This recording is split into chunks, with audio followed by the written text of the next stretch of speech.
Welcome to Boardcast, Questions Answered, Challenges Explored, the podcast where questions lead the way and conversations connect school leaders to real-world solutions. In each episode, we'll dive into the issues shaping Arkansas schools today, answering the questions that matter most to board members and administrators. With expert guests and meaningful discussions, we provide a snapshot of challenges, best practices, and strategies to help you lead with confidence.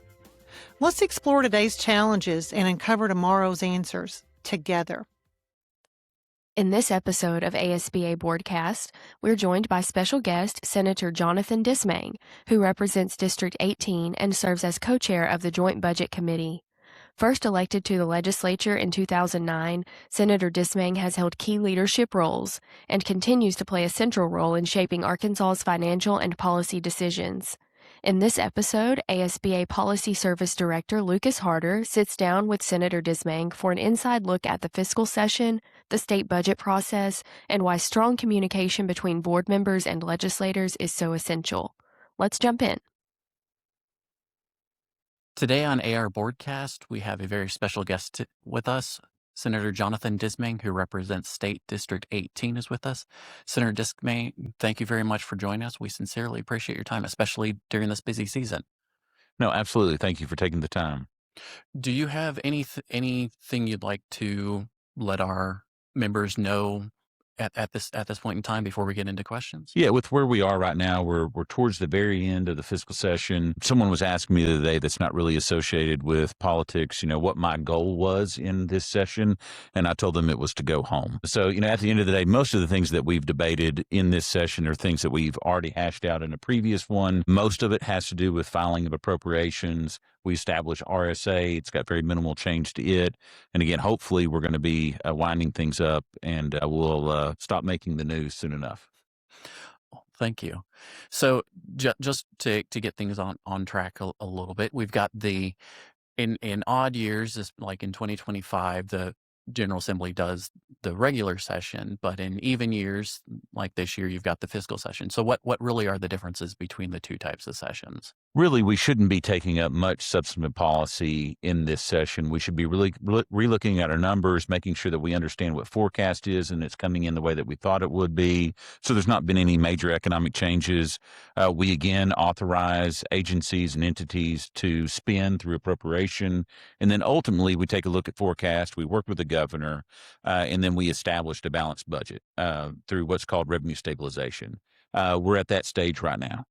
So what is the actual process that the legislature goes through when you're designing that budget to trying to determine how much you're going to get to executive agencies? Yeah, and so this administration's been different than some of those in the past. It's not really a critique on if it's right or wrong, but the Sanders administration has been a lot more willing to have upfront conversations ahead of the session about what their budget priorities are.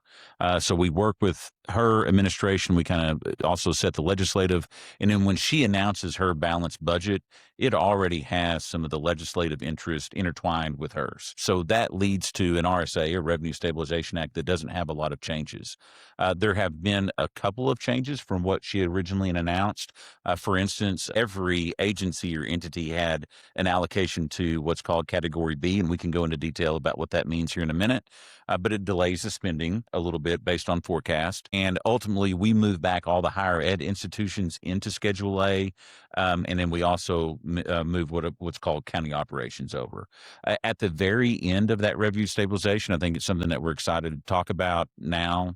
And there's allocation for an economic development project in West Memphis. It's manufacturing, and it will be, from my understanding, one of the biggest in the country. So you'll actually see that in our revenue stabilization bill to allocate about $300 million, $150 million for roads, and $150 million to recruit the entity into the state, with just a huge win for the people in that area and the state of Arkansas as a whole.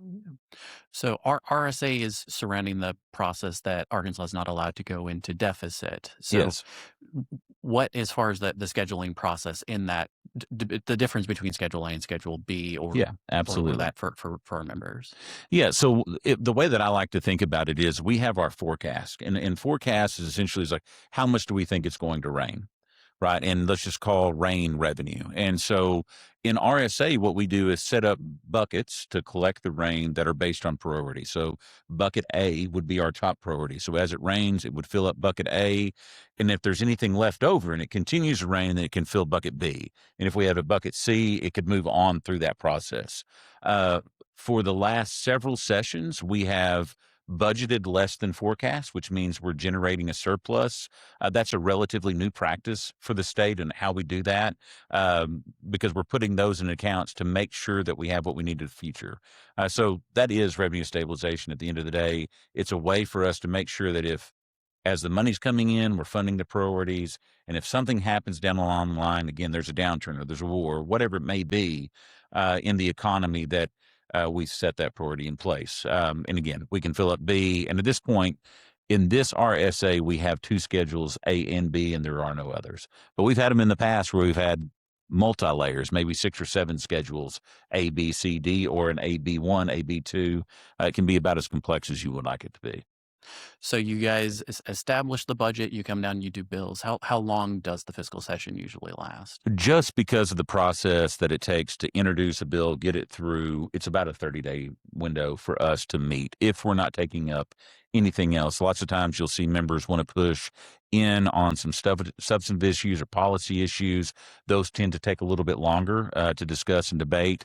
And one thing to keep in mind, we've done a ton of this work on the front end. So before we even come for this, we have what's called a pre-budget session.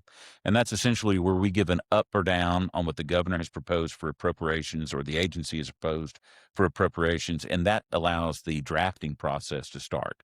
So it gets us a little bit ahead of the game so that our staff can get those drafted. And then we're really just taking action on them in this session. So you did say that the focus of the fiscal session is primarily those appropriation bills.